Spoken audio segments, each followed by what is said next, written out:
പ്രിയപ്പെട്ടവരെ നമസ്കാരം. ശ്രീനാരായണ ഗുരു ഓപ്പൺ യൂണിവേഴ്സിറ്റിയുടെ MA മലയാളം 3ാം സെമസ്റ്ററിലെ ഇന്ത്യൻ സാഹിത്യ സിദ്ധാന്തങ്ങൾ എന്ന പേപ്പറാണ് നമ്മൾ ചർച്ച ചെയ്യുന്നത്. യൂണിറ്റ് 3ലെ പൗരസ്ത്യ സാഹിത്യ ദർശനങ്ങൾ എന്ന അധ്യായമാണ് ചർച്ച ചെയ്യാൻ പോകുന്നത്. കാവ്യദർശനങ്ങളിലെ അടിസ്ഥാന സങ്കല്പങ്ങളാണ് കവി, കാവ്യം, കാവ്യപ്രയോജനം, കാവ്യവിഭജനം, കാവ്യഹേതുക്കൾ, സഹൃദയൻ എന്നിവ. സാഹിത്യം എന്ന ശബ്ദം ചിരപ്രതിഷ്ഠ നേടുന്നതിന് മുമ്പുള്ള കാവ്യ സ്വഭാവം, അതിൻ്റെ വ്യത്യസ്തമായ നിർവചനങ്ങൾ എന്നിവ നമ്മൾ മനസ്സിലാക്കേണ്ടിയിരിക്കുന്നു. ഇതിലുപരിയായി സംസ്കൃത സാഹിത്യത്തിൻ്റെ വിജയ വൈജയന്തികളായിരുന്ന വിവിധ സാഹിത്യ പ്രസ്ഥാനങ്ങളെക്കുറിച്ചുമാണ് ഈ യൂണിറ്റിൽ ചർച്ച ചെയ്യുന്നത്. സാഹിത്യ ദർശനത്തിലെ അടിസ്ഥാന സങ്കല്പനങ്ങൾ, അതിൽ ഒന്നാമത്തേത് സാഹിത്യമാണ്. സാഹിത്യം എന്താണെന്ന് നോക്കാം. ചേർന്നിരിക്കുന്ന അവസ്ഥ എന്ന അർത്ഥം വരുന്ന പദമാണ് സാഹിത്യം. സാഹിത്യം എന്ന വാക്കിൻ്റെ അർത്ഥം ചേർന്നിരിക്കുന്ന അവസ്ഥ എന്നതാണ്. ഇന്ത്യൻ കാവ്യശാസ്ത്രങ്ങളിലെങ്ങും കാവ്യകല ശബ്ദവും അർത്ഥവും ചേർന്നിരിക്കുന്നതാണ് എന്ന് നിർവചിച്ചിട്ടുണ്ട്. അപ്പം ഇന്ത്യൻ കാവ്യശാസ്ത്രങ്ങളിലെല്ലാം തന്നെ കാവ്യകല എന്നത് ശബ്ദവും അർത്ഥവും ചേർന്നിരിക്കുന്നതാണ്. ശബ്ദവും അർത്ഥവും ഒഴിവാക്കിക്കൊണ്ടുള്ള സാഹിത്യ നിർവചനം ഇന്ത്യൻ കാവ്യശാസ്ത്രത്തിൽ ഇല്ല എന്ന് തന്നെ പറയാം. ശബ്ദവും അർത്ഥവും ഒഴിവാക്കിയിട്ടുള്ള ഒരു സാഹിത്യ നിർവചനവും ഇതുവരെ ഉണ്ടായിട്ടില്ല എന്ന് തന്നെ പറയാം. അപ്പം ശബ്ദവും അർത്ഥവും ചേരുന്നതാണ് സാഹിത്യം എന്ന നിർവചനം അയുക്തികമാണ് എന്ന് പറയാറുണ്ട്. ശബ്ദവും അർത്ഥവും ചേരുന്നതാണ് സാഹിത്യം എന്ന നിർവചനം അയുക്തികമാണ്. ശബ്ദം അർത്ഥത്തോട് ചേർന്നും അർത്ഥം ശബ്ദത്തോട് ചേർന്നും അല്ലാതെ നിലനിൽക്കില്ല. ശബ്ദം അർത്ഥത്തോട് ചേർന്നും അർത്ഥം ശബ്ദത്തോട് ചേർന്നും അല്ലാതെ നിലനിൽക്കില്ല. ഇനി ശബ്ദാർത്ഥ ചേർച്ചയിലൂടെ ഭാവസംക്രമണം നടത്തുന്ന കലാരൂപമാണ് സാഹിത്യം. ഓർത്തിരിക്കേണ്ട ഒരു പ്രധാനപ്പെട്ട വസ്തുതയാണ് ശബ്ദാർത്ഥ ചേർച്ചയിലൂടെ ഭാവസംക്രമണം നടത്തുന്ന കലാരൂപമാണ് സാഹിത്യം. അപ്പോൾ ശബ്ദവും അർത്ഥവും ചേരുന്നതാണ് സാഹിത്യം. ആസ്വാദക ഹൃദയത്തിൽ അനുഭൂതികൾ എത്തിക്കാൻ ശബ്ദത്തിൻ്റെയും അർത്ഥത്തിൻ്റെയും സാധ്യത പരമാവധി ചൂഷണം ചെയ്യുന്ന ഒരു കലാരൂപമാണ് സാഹിത്യം എന്നത്. അപ്പം ആസ്വാദക ഹൃദയത്തിലേക്ക് അനുഭൂതികൾ എത്തിക്കാൻ വേണ്ടി ശബ്ദത്തിൻ്റെയും അർത്ഥത്തിൻ്റെയും സാധ്യത പരമാവധി ചൂഷണം ചെയ്യുകയാണ് സാഹിത്യം എന്ന കലാരൂപത്തിൽ. വ്യക്തി നിരപേക്ഷമായ ഒരു അസ്തിത്വം പ്രപഞ്ചത്തിലുള്ള എല്ലാത്തിലും എന്ന പോലെ സാഹിത്യത്തിനുമുണ്ട്. സാഹിത്യം 2 തരത്തിൽ വ്യക്തികളുമായി ബന്ധപ്പെടുന്നു. ഒന്ന്, ഒരു കൂട്ടർ രചിക്കുന്നു, മറ്റൊന്ന് മറ്റൊരു കൂട്ടർ അത് ആസ്വദിക്കുന്നു. ഒരു കൂട്ടർ രചിക്കുന്നു, മറ്റൊരു കൂട്ടർ ആസ്വദിക്കുന്നു.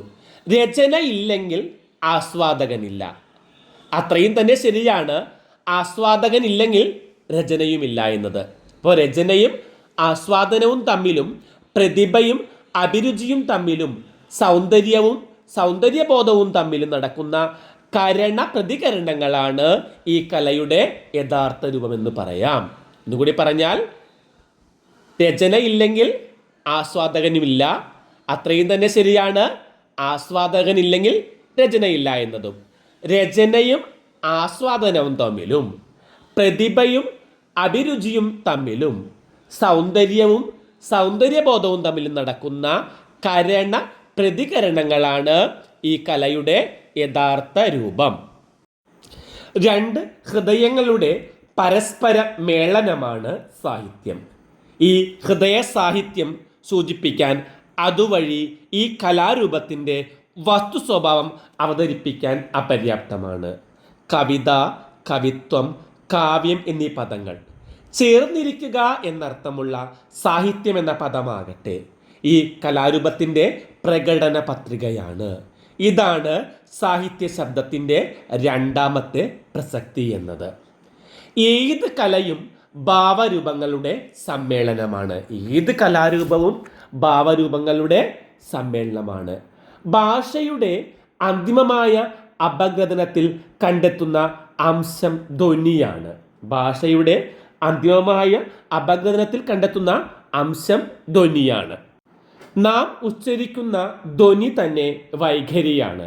ഭാഷയുടെ അടിസ്ഥാന മൂലകമായ വൈഖരിയിൽ അഥവാ ധ്വനിയിൽ പലതരം സാഹിത്യമുണ്ടെന്ന് പറയുന്നു. ധ്വനി വർണ്ണമായി, വർണ്ണം അക്ഷരമായി, അക്ഷരം ശബ്ദമായി, ശബ്ദം പദമായി രൂപപ്പെടുന്നതുവരെ ഭാഷയിൽ രണ്ടാമതൊരു സാഹിത്യം നടക്കുന്നു. പദം സാഹിത്യത്തിൻ്റെ മാധ്യമമാകുന്നില്ല, അത് കൂടിച്ചേർന്ന വാക്യമാവണം. പദം സാഹിത്യത്തിൻ്റെ മാധ്യമമാകുന്നില്ല, അത് കൂടിച്ചേർന്ന വാക്യമാകണം.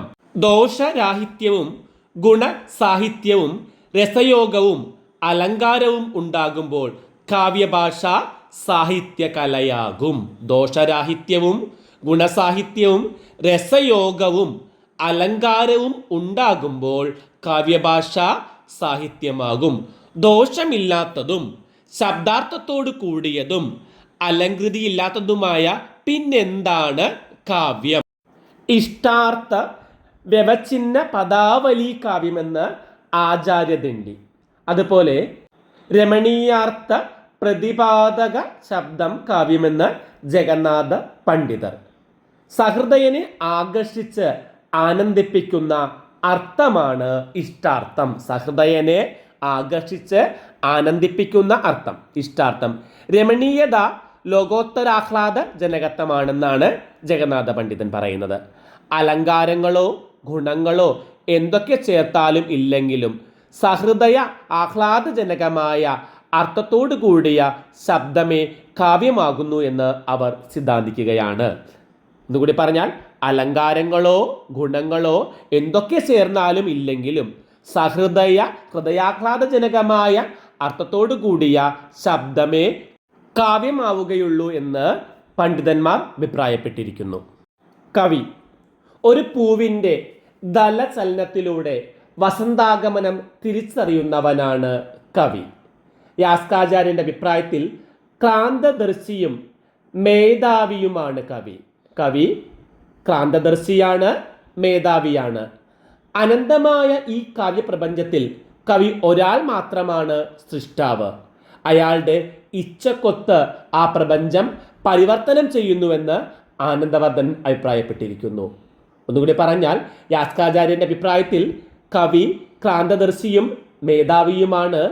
അനന്തമായ ഈ കാവ്യപ്രപഞ്ചത്തിൽ കവി ഒരാൾ മാത്രമാണ് സൃഷ്ടാവ്. അയാളുടെ ഇച്ഛക്കൊത്ത് ആ പ്രപഞ്ചം പരിവർത്തനം ചെയ്യുന്നുവെന്നാണ് ആനന്ദവർദ്ധൻ അഭിപ്രായപ്പെട്ടുള്ളത്. അപാരേ കാവ്യ സംസ്കാരേ എന്ന് പറയുന്ന ശ്ലോകത്തിലാണ് ആനന്ദവർദ്ധൻ ഇങ്ങനെ പറയുന്നത്. കാവ്യ എന്ന ധാതുവിൽ നിന്നാണ് കവി എന്ന പദം ഉണ്ടായിട്ടുള്ളത്. കാവ്യ എന്ന് പറയുന്ന ധാതുവിൽ നിന്നാണ് കവി എന്ന പദം ഉണ്ടായത്. വർണ്ണിക്കുക അല്ലെങ്കിൽ വർണ്ണിക്കുന്നവൻ, ശബ്ദിക്കുന്നവൻ എന്നൊക്കെയാണ് ഈ പദത്തിൻ്റെ അർത്ഥം. കവി എന്ന പദം ലിംഗഭേദമില്ലാതെ പുരുഷനും സ്ത്രീയുമൊക്കെ ഉപയോഗിക്കാറുണ്ട്. ഗദ്യ പദ്യ വ്യത്യാസമില്ലാതെ എഴുതുന്നവരെല്ലാവരും കവി എന്ന് തന്നെയാണ് അറിയപ്പെട്ടിരുന്നത്. ഞാൻ ഋഷി കവി എന്നാണ് കവിയെക്കുറിച്ചുള്ള ഒരു സങ്കല്പം. ഋഷിയല്ലാത്തവൻ കവിയല്ല എന്ന് സാരം. ഋഷിയല്ലാത്തവൻ കവിയല്ല എന്നൊരു സാരം. കവികൾ ഋഷി തുല്യരാണ്. പ്രതിഭ, വ്യുൽപ്പത്തി എന്നിവയുള്ളവനാണ് കവി എന്ന് രാജശേഖരൻ പറയുന്നു. സാധാരണക്കാരേക്കാൾ സൂക്ഷ്മമായി വസ്തുക്കൾ നിരീക്ഷിക്കുന്നതിനും കൂടുതൽ തീവ്രമായി വികാരം കൊള്ളുന്നതിനും കവിക്ക് കഴിയും. സാധാരണക്കാരേക്കാൾ സൂക്ഷ്മമായി വസ്തുക്കൾ നിരീക്ഷിക്കുന്നതിനും കൂടുതൽ തീവ്രമായി വികാരം കൊള്ളുന്നതിനും കവിക്ക് സാധിക്കും. യാതൊരു സംഗതിയുടെയും ഉള്ളിൽ കടന്ന് അതിൻ്റെ അന്തസത്ത കവി ഗ്രഹിക്കുന്നു. കവിക്ക് ഇങ്ങനെ കടന്ന് കാണാനുള്ള കഴിവിനെയാണ് ക്രാന്തദർശിത്വമെന്ന് പറയുന്നത്.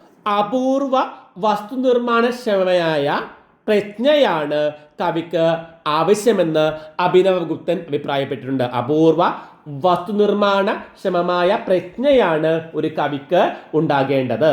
അതായത് അനുകരണമല്ല, സൃഷ്ടിയാണ് കാവ്യപ്രതിഭയുടെ പ്രത്യേകത. അനുകരിക്കലല്ല, സൃഷ്ടിയാണ് കാവ്യപ്രതിഭയുടെ പ്രത്യേകത. ജീവിതത്തെയും പ്രകൃതിയെയും അതേപടി അനുകരിക്കുന്നവൻ കവിയാകുന്നില്ല.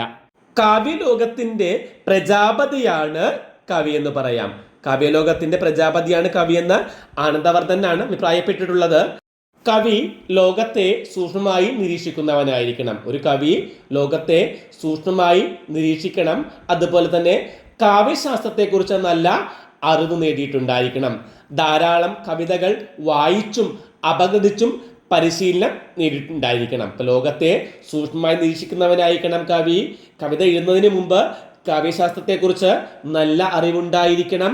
ധാരാളം കവിതകൾ വായിച്ചും അപഗ്രഥിച്ചും പരിശീലനം നേടിയിരിക്കണം. അപ്പൊ അഭ്യാസമാണ് കവിക്ക് വേണ്ട ഒരു പ്രധാനപ്പെട്ട കാര്യമെന്ന് പറയാം. അപ്പൊ കാവ്യശാസ്ത്രത്തിൽ നേടിയ അറിവ്, കാവ്യജ്ഞന്മാരുടെ നിർദ്ദേശങ്ങൾ സ്വീകരിച്ച് സ്വന്തം കൃതിയെ വീണ്ടും വീണ്ടും തിരുത്തി എഴുതണം. ആ എഴുതി പരിശീലിക്കണമെന്നാണ് നമ്മുടെ ആചാര്യന്മാർ പറഞ്ഞിട്ടുള്ളത്. വാമനൻ, ഭാമഹൻ, ദണ്ഡി, രാജശേഖരൻ, രുദ്രടൻ എന്നിങ്ങനെ മിക്ക ആലങ്കാരികന്മാരും അഭ്യാസത്തിന്റെ ആവശ്യത്തെപ്പറ്റി ഊന്നി പറയുന്നുണ്ട്. അടുത്തത് കാവ്യമാണ്. കാവ്യം എന്നാൽ കവിയുടെ കർമ്മം എന്നർത്ഥം. കാവ്യം എന്നാൽ കവിയുടെ കർമ്മം.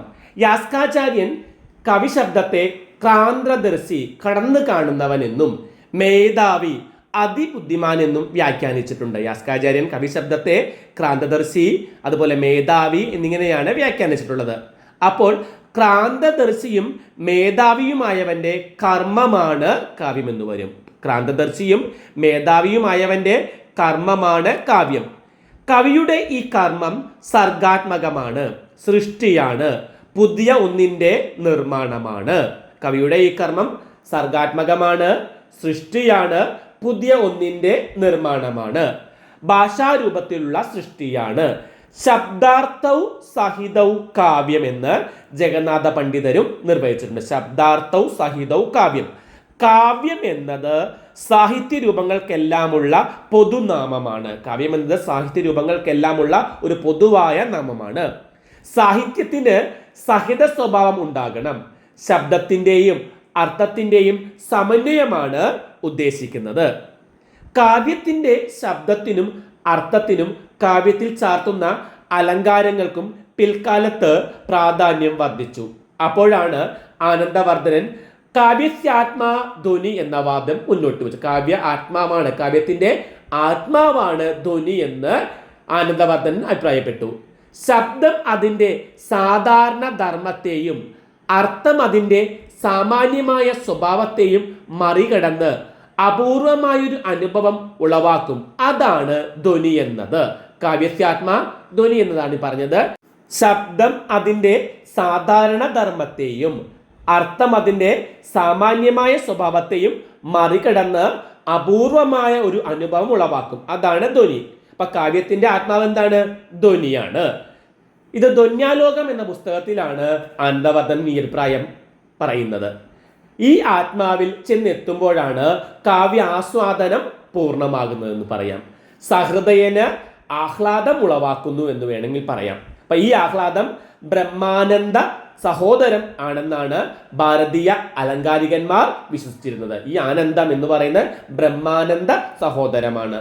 കാവ്യത്തിന്റെ മുഖ്യ പ്രയോജനം ആസ്വാദനത്തിൽ നിന്നുണ്ടാകുന്ന ആനന്ദമാണ്. കാവ്യത്തിന്റെ മുഖ്യമായ പ്രയോജനം എന്നത് ആസ്വാദനത്തിൽ നിന്നുണ്ടാകുന്ന ആനന്ദമാണ്. ധർമ്മം, അർത്ഥം, കാമം, മോക്ഷം എന്നീ പുരുഷാർത്ഥങ്ങളുടെ പ്രാപ്തി കലയിലൂടെ ലഭിക്കും. ധർമ്മം, അർത്ഥം, കാമം, മോക്ഷം എന്നീ പുരുഷാർത്ഥങ്ങളുടെ പ്രാപ്തിയാണ് കലയിലൂടെ ലഭിക്കുന്നത്. ഉപദേശം നേരിട്ട് നിർവഹിക്കാൻ സാഹിത്യം മുതിരരുത്. സ്നേഹവതിയായ ഭാര്യ ഭർത്താവിനെ രസിപ്പിച്ച് വശത്താക്കി നല്ല കാര്യങ്ങൾ ചെയ്യാൻ പ്രാപ്തനാക്കുന്നത് പോലെ സാഹിത്യം സഹൃദയനെ സംസ്കാര സമ്പന്നനാക്കണം എന്നാണ് മമ്മടൻ പറഞ്ഞിട്ടുള്ളത്. ഒന്നുകൂടി പറഞ്ഞാൽ, സ്നേഹവതിയായ ഭാര്യ ഭർത്താവിനെ രസിപ്പിച്ച് വശത്താക്കി നല്ല കാര്യങ്ങൾ ചെയ്യാൻ പ്രാപ്തനാക്കുന്നത് പോലെ സാഹിത്യം സഹൃദയനെ സംസ്കാര സമ്പന്നനാക്കണം. ആസ്വാദനത്തിന്റെ തലത്തിൽ സാഹിത്യം ആത്മാവിൻ്റെ മണ്ഡലങ്ങൾ വികസിപ്പിക്കുന്നു. സാംസ്കാരികമായ ഉന്നമനം, ജീവിതത്തെക്കുറിച്ച് വിശാലമായ ഒരു അഭിവീക്ഷണം സാഹിത്യം പ്രദാനം ചെയ്യുന്നു. കല കലയ്ക്കു വേണ്ടി എന്നല്ല, കല ജീവിതത്തിനു വേണ്ടി എന്ന അഭിപ്രായമാണ് ആചാര്യന്മാർ മുന്നോട്ട് വെച്ചത്. കല കലയ്ക്കു വേണ്ടി എന്നല്ല, കല ജീവിതത്തിനു വേണ്ടി എന്ന അഭിപ്രായമാണ് ആചാര്യന്മാർ മുന്നോട്ട് വെച്ചിട്ടുള്ളത്. ആധുനിക കാലത്തെ പുരോഗമന സാഹിത്യ പ്രസ്ഥാനങ്ങളും ഇതേ വീക്ഷണഗതിയാണ് മറ്റൊരർത്ഥത്തിൽ മുന്നോട്ട് വെച്ചിട്ടുള്ളത്. സഹൃദയൻ, കവിക്ക് സമാനമായ ഹൃദയമുള്ളവനാണ് സഹൃദയൻ. കവിക്ക് സമാനമായ ഹൃദയമുള്ളവൻ, സമാനമായ ഹൃദയമുള്ളവൻ എന്നാണ് സഹൃദയൻ എന്ന വാക്കിൻ്റെയും അർത്ഥം. രാജശേഖരൻ ഭാവകൻ എന്നാണ് സഹൃദയനെ വിളിക്കുന്നത്. കവി സൃഷ്ടിക്കുന്നു, സഹൃദയൻ പുനഃസൃഷ്ടിക്കുന്നു. കവിയെ സൃഷ്ടി നടത്താൻ പ്രാപ്തനാക്കുന്ന കഴിവുകൾ ഏതാണ്ട് അതേ തോതിലും തരത്തിലും സഹൃദയനിലും ആവശ്യമാണ്. ഒരു പക്ഷേ സഹൃദയനും കവിയായിരിക്കാം. കവിയായാലും ഇല്ലെങ്കിലും പ്രതിഭ, വ്യുൽപ്പത്തി, അഭ്യാസം എന്നിവ സഹൃദയനുണ്ടായിരിക്കണം. 3 കാര്യങ്ങൾ സഹൃദയനിലും വേണം. അത് ഏതെല്ലാമാണ്? പ്രതിഭ, വ്യുൽപ്പത്തി, അഭ്യാസം എന്നിവ സഹൃദയനിലും ഉണ്ടായിരിക്കണം. രാജശേഖരൻ സഹൃദയ പ്രതിഭയെ സഹജ, ഉൽപാദ്യ എന്നിങ്ങനെ 2ആയി തിരിച്ചിട്ടുണ്ട്. രാജശേഖരൻ സഹൃദയ പ്രതിഭയെ 2ആയി തിരിച്ചിരിക്കുന്നു. ഒന്ന് സഹജയും രണ്ടാമത്തേത് ഉൽപാദ്യയും. ആനന്ദവർദ്ധനന്റെ അഭിപ്രായത്തിൽ രസജ്ഞതയാണ് സഹൃദയത്വത്തിൻ്റെ മൗലികമായ സ്വഭാവം. ഒരു കവിയുടെ രചനയിലേക്ക് ആണ്ടിറങ്ങി അതിൻ്റെ സാരാംശം ഉൾക്കൊള്ളാനുള്ള കഴിവാണത്. ഒരു കവിയുടെ രചനയിലേക്ക് ആണ്ടിറങ്ങി അതിൻ്റെ സാരാംശം ഉൾക്കൊള്ളാനുള്ള കഴിവ് സഹൃദയനിലുണ്ടായിരിക്കണം. ബുദ്ധി നൈർമല്യവും വർണ്ണനീയ തന്മയീ ഭാവയോഗ്യതയുമാണ് സഹൃദയ ധർമ്മങ്ങളിൽ പ്രധാനമായി അഭിനവഗുപ്തൻ കരുതുന്നത്. വിമല പ്രതിഭാനാശാലി ഹൃദയൻ എന്ന് അഭിനവ ഭാരതിയിൽ സഹൃദയനെ നിർവചിക്കുന്നുമുണ്ട്. വിമല പ്രതിഭാനാശാലി ഹൃദയൻ. കാവ്യാനുശീലനം, അഭ്യാസം എന്നിവ വഴി ഹൃദയദർപ്പണം തെളിഞ്ഞ് വർണ്ണനീയവുമായി തന്മയീഭാവം പ്രാപിക്കാൻ കഴിവുള്ളവരും സഹൃദയത്തോട് തന്നെ സംവദിക്കുന്നവരുമാണ് സഹൃദയൻ എന്ന് ധ്വന്യാലോകലോചനത്തിൽ കൊടുത്തുള്ള നിർവചനം വളരെ പ്രസിദ്ധമാണ്. രാജശേഖരൻ കവിയുടെ പ്രതിഭയെ കാരയത്രി എന്നും സഹൃദയന്റെ പ്രതിഭയെ ഭാവയത്രി എന്നും വിഭജിച്ചിട്ടുണ്ട്. സഹൃദയൻ കാവ്യത്തിൻ്റെ നന്മ മാത്രമല്ല പോരായ്മകളും ചൂണ്ടിക്കാണിക്കാൻ കഴിവുള്ളവനായിരിക്കണം. നല്ല കവികൾ ദോഷം ചൂണ്ടിക്കാട്ടിയത് കൊണ്ട് അയാളെ നിന്ദിക്കുകയില്ല. കാളിദാസൻ സഹൃദയരോട് അങ്ങേയറ്റം ബഹുമാനം കാണിച്ച കവിയായിരുന്നു. കാളിദാസൻ സഹൃദയരോട് അങ്ങേയറ്റം ബഹുമാനം കാണിച്ചിരുന്നു. സജ്ജനങ്ങൾ അല്ലെങ്കിൽ സഹൃദയന്മാർ അഭിനന്ദിച്ചാൽ മാത്രമേ ഒരാളുടെ കഴിവിന് ചാരിതാർത്ഥ്യം വരുന്നുള്ളൂ എന്ന് ശാകുന്തളത്തിൽ സൂത്രധാരനെ കൊണ്ട് അദ്ദേഹം പറയിക്കുന്നുമുണ്ട്. അഗ്നിപരീക്ഷയ്ക്ക് വിധേയമാകുമ്പോഴാണ് പൊന്നിൻ്റെ മാറ്ററിയുന്നത്. കവിതയുടെ മാറ്റുരച്ച് നല്ലതും തീയതും വേർതിരിക്കാൻ സഹൃദയ ഹൃദയമാണ് പറ്റിയതെന്ന് രഘുവംശത്തിൽ നിരീക്ഷിക്കുന്നുമുണ്ട്. അഗ്നിപരീക്ഷയ്ക്ക് വിധേയമാകുമ്പോഴാണ് പൊന്നിൻ്റെ മാറ്ററിയുന്നത്. കവിതയുടെ മാറ്റുരച്ച് നല്ലതും തീയതും വേർതിരിക്കാൻ സഹൃദയ ഹൃദയമാണ് പറ്റിയത് എന്നാണ് രഘുവംശത്തിൽ നിരീക്ഷിച്ചിട്ടുള്ളത്. അഭിനവ ഭാരതിയിൽ സഹൃദയന് നൽകുന്ന നിർവചനം എക്കാലത്തും പ്രസക്തമായിട്ടുള്ളതാണ്. കാവ്യങ്ങളുടെ നിരന്തരമായ വായന കൊണ്ടും എഴുത്തുകൊണ്ടും വിശാലവും നിർമ്മലവുമായി തീരുന്ന മനസ്സാകുന്ന കണ്ണാടിയിൽ വർണ്ണിക്കപ്പെടുന്നതെന്തും തന്മയീഭവിക്കാൻ യോഗ്യതയുള്ള സ്വന്തം ഹൃദയത്തോട് സംവദിക്കാൻ കഴിവുള്ള ആളുകളെയാണ് സഹൃദയൻ എന്ന് പറയുന്നത്. സംസ്കൃതത്തിൽ ഈ ശ്ലോകം യേശാം കാവ്യാനുശീലന അഭ്യാസവശാത് വിശദീഭൂതേ മനോമുഖരേ വർണ്ണനീയ തന്മയീ ഭവനയോഗ്യതാ തേ സഹൃദയ സംവാദഭാജ സഹൃദയ എന്നാണ് വരുന്നത്. അപ്പം അതിൻ്റെ മലയാളാർത്ഥം ഇങ്ങനെയാണ്: കാവ്യങ്ങളുടെ നിരന്തരമായ വായന കൊണ്ടും എഴുത്തുകൊണ്ടും വിശാലവും നിർമ്മലവുമായി തീരുന്ന മനസ്സാകുന്ന കണ്ണാടിയിൽ വർണ്ണിക്കപ്പെടുന്നതെന്തും തന്മയീഭവിക്കാൻ യോഗ്യതയുള്ള സ്വന്തം ഹൃദയത്തോട് സംവദിക്കാൻ കഴിവുള്ള ആളുകളെയാണ് സഹൃദയൻ എന്ന് പറയുന്നത്. നമുക്ക് ഇന്നത്തെ ക്ലാസ് ഇവിടെ അവസാനിപ്പിക്കാം. മറ്റൊരു ക്ലാസ്സുമായി കാണും വരെ എല്ലാവർക്കും നന്ദി, നമസ്കാരം. ക്ലാസ് ഇഷ്ടമായെങ്കിൽ ലൈക്കും ഷെയറും കമൻറ്റും എല്ലാം പ്രതീക്ഷിക്കുന്നു.